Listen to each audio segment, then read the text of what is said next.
try to look at it from the promoter's side of things, as opposed to he's not young enough for a title shot. Well, who says? Like, this is entertainment. Like, we're telling stories. So right. If you're telling stories, right, you can tell them as long as you can still physically try and keep up, which, I'm trying.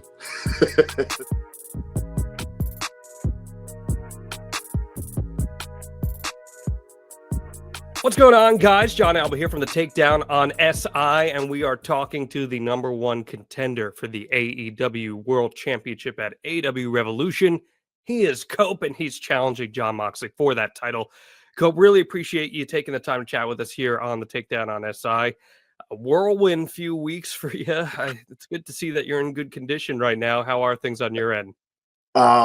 Still, deciphering what continent I'm on. This last couple of weeks, and looking at the schedule, I knew it was going to be like, whew, okay, this is going to feel like the old schedule. And it really has, just because you can't fly 20 hours someplace, do a show, fly 20 hours back, then go to Phoenix, then red eye back. Like, it's just all what we do, right? That's actually what we get paid for. But I feel, all things considered, pretty good. A little tired, but nothing that a couple of nights sleep won't help. Is there any nostalgia surrounding a long trip like that? It was so embedded in your daily routine for so many years, and now you're put back in that position.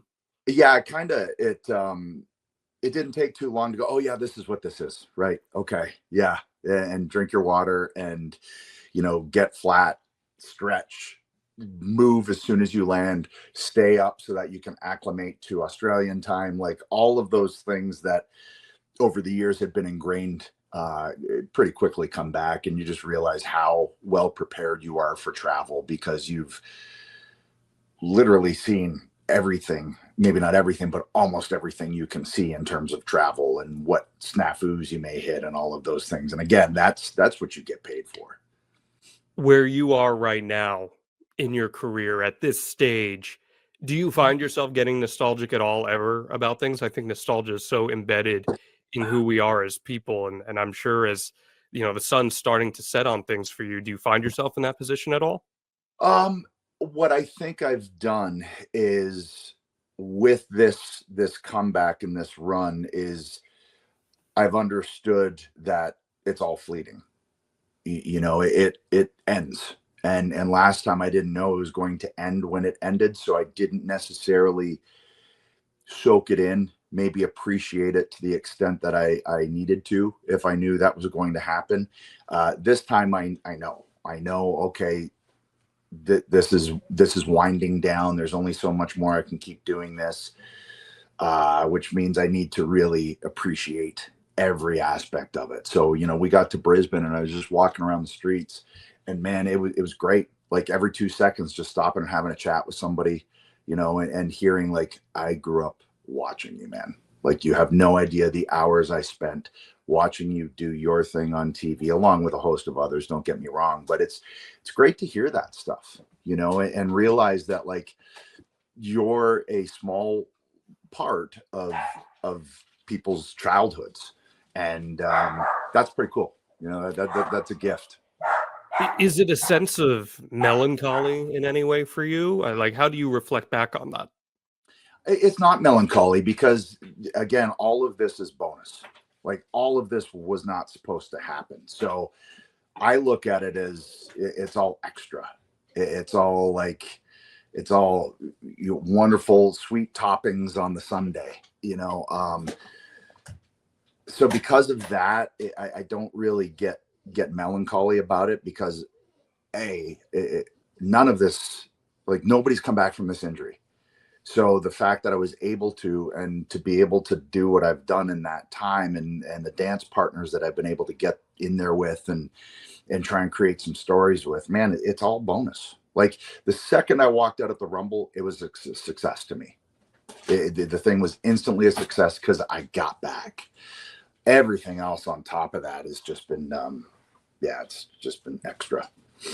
But then you've had several other injuries on top of that since that Rumble comeback 5 years ago. And now you find yourself coming back from another substantial injury that made you miss another substantial amount of time. So does that get any harder for you as you have to push through those? Is there ever a part of you that's like, man, what am I doing this for? I'd love to hear your approach to that. I approach it like a challenge. I don't let it bum me out or anything. It's just like, okay, well, we're here again. Right. Surgery, more plates, more screws. This one was another plate and 7 more screws. Okay, add it to the list. I don't know where I'm at screw wise, but I think I'm over 20 now. So, no, it's just part of it, man. I mean, you get into this knowing you're not going to come out of it unscathed. Like, you are going to get grazed with the bullet multiple times, and especially if you're trying to do it at a level that I want to try and do it at the very top level I can, while I can. And that means there's going to be fallout certain times. And that means you're going to make decisions where you go, man, what was I thinking there? Well, I probably wasn't. I was going on instinct and adrenaline and just, trying to give the most you can for a performance, whether it's like the analogy of a lead singer blowing their throat out because they're just trying to like belt that song out. That's kind of how I relate it. But again, I look at them as challenges, and it's just, okay, well, I just got to get to work. Right. And weirdly, maybe masochistically, I enjoy the process of coming back from an injury and figuring out things that I have to do to go after and strengthen the injury without taking away from the surgery that happened, and that delicate balance. But yeah, I don't go, oh, well, this one might be it. It's like, no, it's not going to be an injury that does it this time. Yeah, well, with this injury and the amount of time that it kept you out, did it put more of a precedence for you that when you came back, it was time for Cope to get into the main event? It was time for Cope to go after the championship. I know you're such a serviceable guy and you want to give back to so many people, but you are a Hall of Fame professional wrestler, and your name carries a lot of equity. It felt like, ooh, okay, right. I'm coming back after 6 months off. Storyline wise, never lost the TNT championship. Personally nominated for an Emmy in the time off. So it's like, as a promoter, you'll look at it, not that I'm the promoter, but I would think a promoter sits down, looks at it and goes, right, I got this guy who's been wrestling on television for 30 years. He's coming back after 6 months off. Oh, he's nominated for an Emmy. Maybe we should capitalize on that at this juncture, and run with this right now. And I've always said I'm the utility batter, right? So where do you need me? And right now, you want me there. You think you need me there, and the time's right with all of those things that I talked about. Okay, yeah, let's do it. That's kind of how I look at things, and try to look at it from the promoter's side of things, as opposed to well, he's not young enough for a title shot. Well, who says? Like, this is entertainment. Like, we're telling stories. So Right. if you're telling stories, right, you can tell them, as long as you can still physically try and keep up, which, I'm trying. That's all you can do. But yeah, I think it felt like the right time to go, okay, if we're going to, do a title program, this is probably the time to do it. Moxley seems like the right guy. I also feel like, they're a group that need a strong baby face, especially to establish what they are. And I think, again, you go back to 30 years on television and people just kind of recognizing your face, or like, hey, I think I know that guy, like that kind of thing. It felt like I was the right baby face right now to try and really help establish what they're trying to get across. So why is Moxley the right guy then? Because you just said that. Well, I think it's a first time match. And it's a first time match that I don't think any of us ever, even when I first came back to WWE, you wouldn't think, oh yeah, you'll get Copeland and Moxley at some point. Just wasn't going to be the case. And now it's possible, and with him being the world champ, and it just felt like it was the time to do this thing. And again, in looking at it from they need a strong baby face right now. And I think it was just the right time. And again, with me and him, first time ever, I've always appreciated his work and his style. So I'm interested to see what that mix is. I think it's going to be entirely different than the rest of the show. I'm not going to be doing a lot of intricate high flying spots. I'll leave that to the Ospreys of the world, who can do stuff that I can't even fathom. And I'm just going to have to go with story. Right. So I'm looking forward to it. I really am. And I'm a realist. This could be the last kick at the world title program can, so again, I just have to appreciate it, and I have to appreciate, hey, okay, this is pretty cool to be in the mix at this stage of my career. I wouldn't have thought that. I wouldn't even thought I'd still be doing this. So again, I'm going to treat it like, okay, this is the last world title shot. This is the last world title program. So enjoy it and have fun with it, and don't get bogged down in any of the noise. That's such a great point you bring up. And I was actually going to ask you about that too. You're someone, your career is so defined by, you grabbed that proverbial brass ring, right? When you needed to 20 plus years ago, and you win Money in the Bank, and you're this young upstart guy who's hungry. He wins a world title. Now here you are 20 years later, and you could be in your final world title program ever. Like, that's the pinnacle of the industry, winning a world championship. How does that make you reflect on your journey? It's weird. I've always felt a little bit like the underdog. I've always felt a little bit like, even if I was figured in, it was never handed.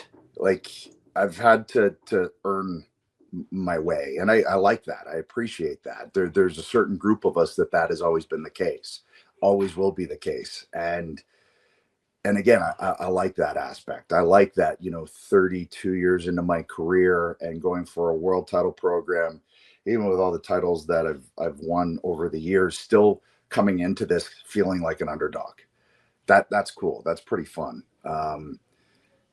So I don't know. Again, I just don't look past it all. I realize, like, this is pretty crazy to be trying to pull off at this stage of my career. But again, it's a challenge. And I love that. And at the base of everything, I want to help the show. I want to help AEW. And if at this juncture, it feels like this can try and help it, okay, cool.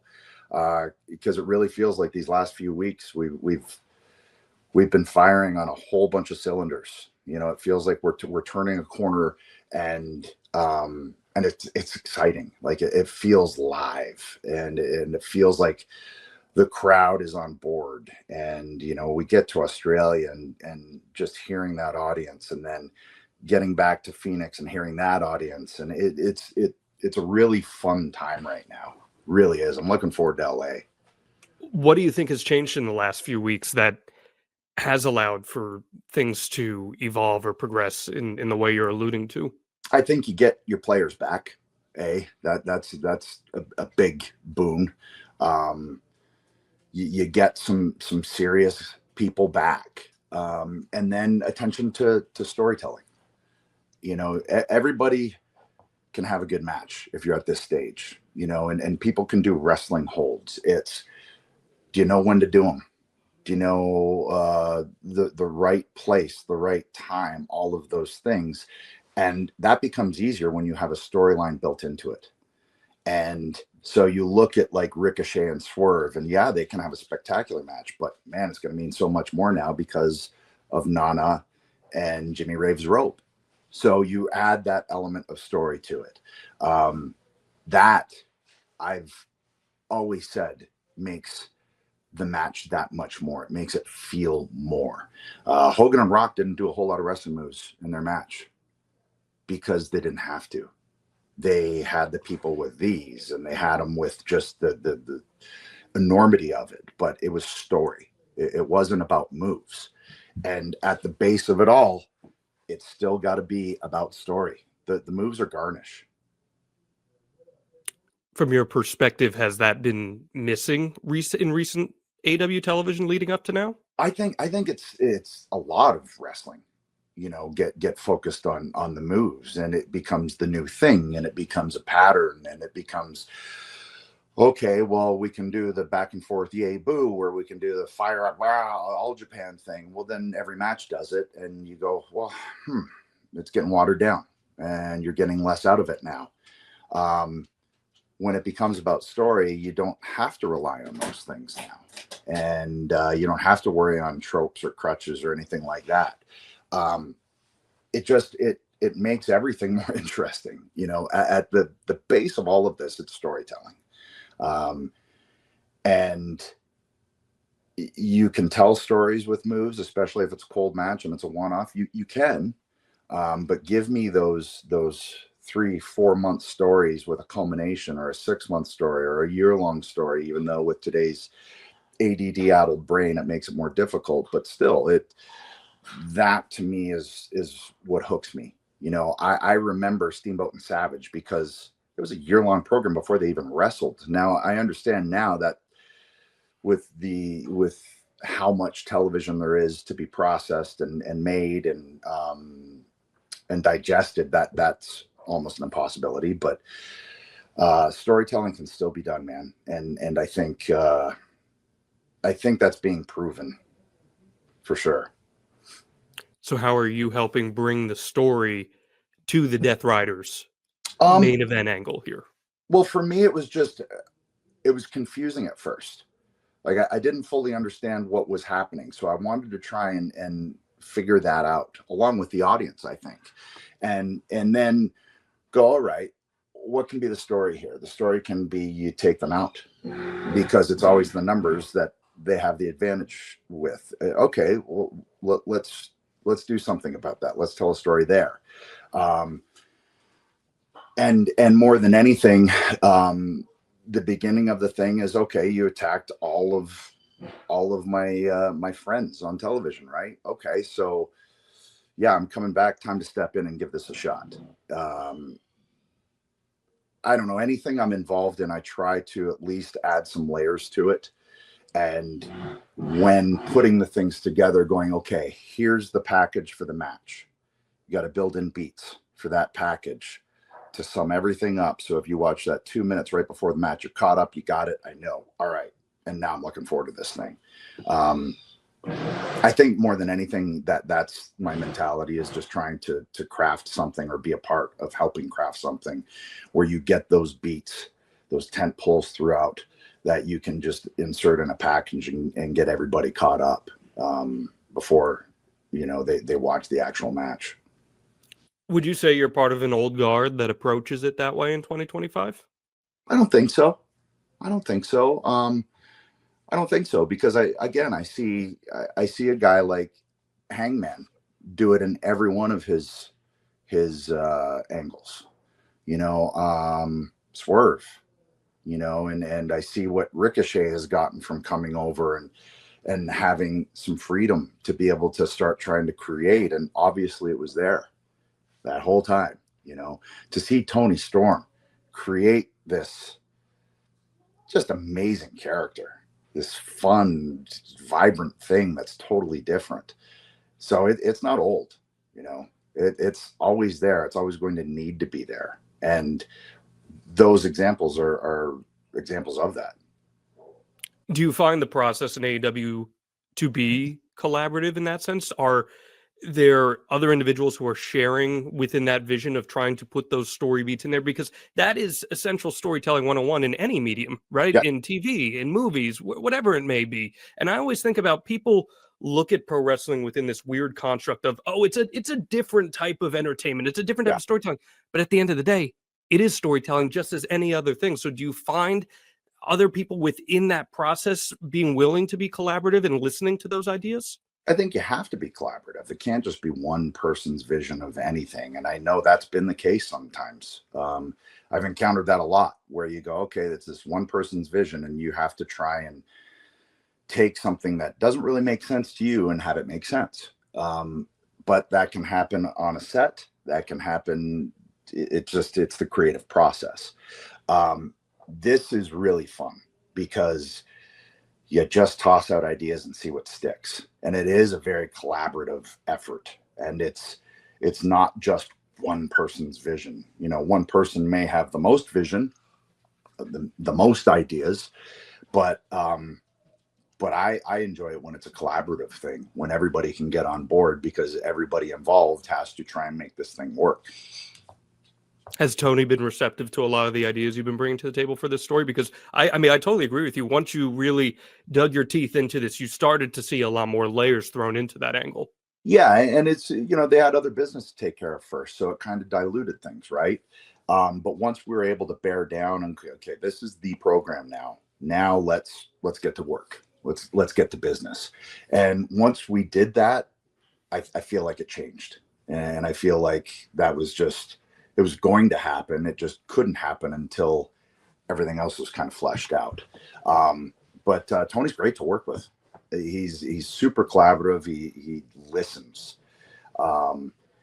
and he trusts, people with experience, people who've been there, people who have been put in these positions before. So I've just, it's been really fun to collaborate and create. It really, really has. And I've been lucky throughout the years that my voice has been listened to. But that was through trial and error and a lot of failing and a lot of, picking myself up and going, okay, that didn't work. I better, get back to different blueprints kind of thing. But eventually when you get enough of those that work, then your word starts to go further, and with experience and, all of those things. So it's just, it's a fun place to be coming from.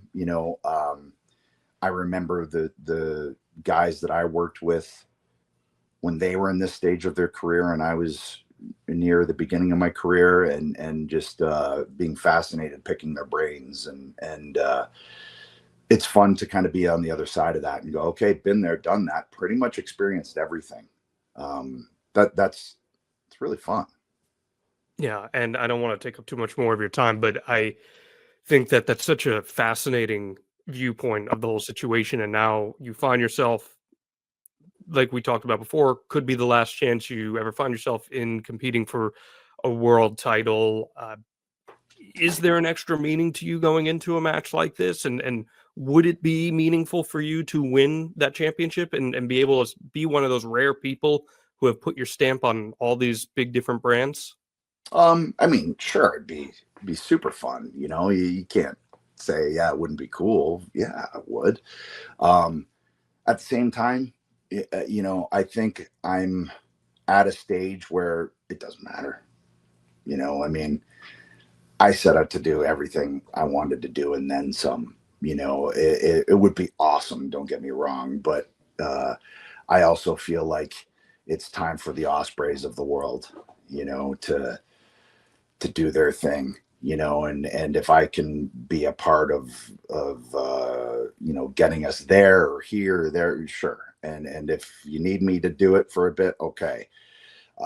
That's kind of where I come at it from, huge honor without a doubt. And it would be cool to hold the AEW championship. It would. But at the same time, I just, where do you need me? Yeah.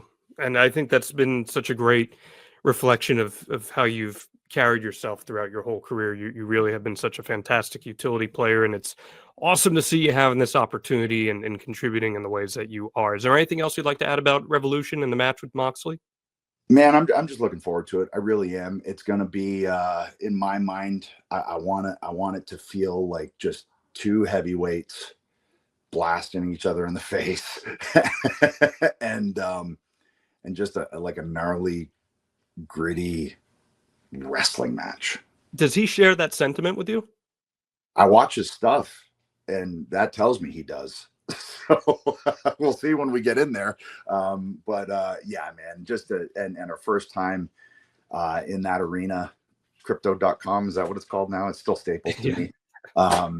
The house that Kobe built. Yeah, it's gonna be fun, man. It's just, again, I don't look past any of it. I'm main eventing a pay-per-view for the World Championship.